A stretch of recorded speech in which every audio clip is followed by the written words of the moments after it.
यांची तोंड रावणासारखी आहेत. रावण जसा 10 तोंडानं खोटं बोलायचा तशी 10 तोंड यांची झालेली आहेत. 10 तोंडाने हे या ठिकाणी खोटं बोलतात. पण आपण प्रभू श्रीरामांना मानणारे आहोत, आपण छत्रपती शिवरायांना मानणारे आहोत. त्यामुळे रयतेची सेवा करणं हाच आपला धर्म आहे आणि तो धर्म निभवण्याचं काम या ठिकाणी आपण सगळे करतो. मी फार लांब बोलणार नाही.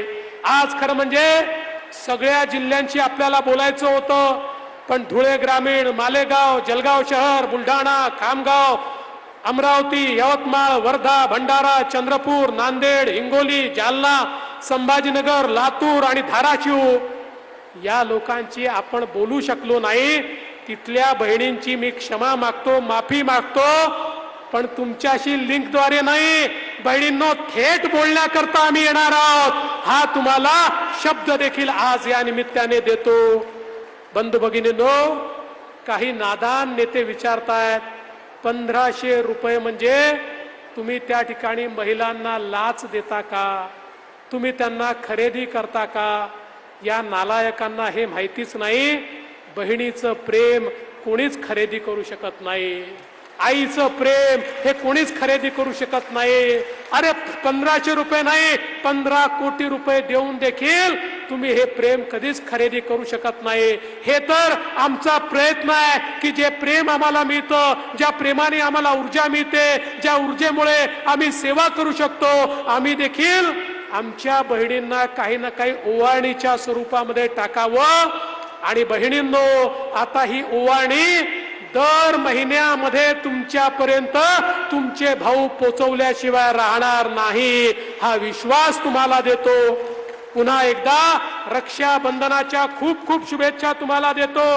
आणि विशेषतः मुरजीभाई तुमचं, चित्राताई तुमचं आणि आमच्या मुंबईच्या सगळ्या महिला आघाडीचं मनापासून अभिनंदन करतो. इतका सुंदर सोहळा तुम्ही या ठिकाणी आयोजित केला आणि माझ्या बहिणींची मला भेट घालून दिली. थोड्याच्याच बहिणी भेटल्या तर हात भरून गेला. सगळ्या बहिणी भेटल्या तर माझी काय अवस्था होईल. त्यामुळे ज्या बहिणी भेटू शकल्या नाहीत त्यांचीही राखी मला मिळाली.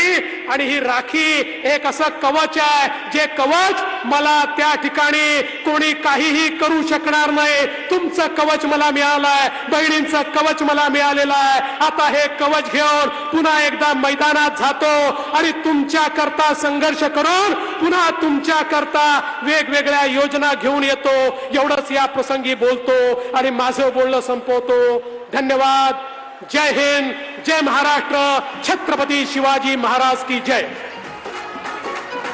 बरोबर सेल्फी पाहिजे की नाही? तर देवेंद्र फडणवीस यांनी महाविकास आघाडीवर जोरदार हल्लाबोल केलेला आहे. सोन्याचा चमचा तोंडात घेऊन जन्माला आलेल्यांना 1500 रुपयांची किंमत काय कळणार असा खोचक सवाल देखील देवेंद्र फडणवीसांनी केला आहे. इतकंच नाही तर विरोधकांकडे लाडका भाऊ, माफ करा, लाडका मुलगा आणि लाडकी मुलगी याच केवळ योजना आहेत अशा शब्दांमध्ये त्यांनी उद्धव ठाकरे आणि शरद पवार यांना देखील टोला लगावलाय. तर लाडक्या बहीण योजनेच्या कार्यक्रमातील देवाभाऊ या विशेष कार्यक्रमामध्ये देवेंद्र फडणवीस यांनी विरोधकांवर जोरदार हल्लाबोल केलेला आहे. आम्ही केवळ बोलबच्चन देणारे नाही, तर देवेंद्र फडणवीस यांनी विरोधकांना टोला लगावलाय. विरोधक हे 10 तोंडी रावण असल्याची टीका देखील फडणवीसांनी केली आहे.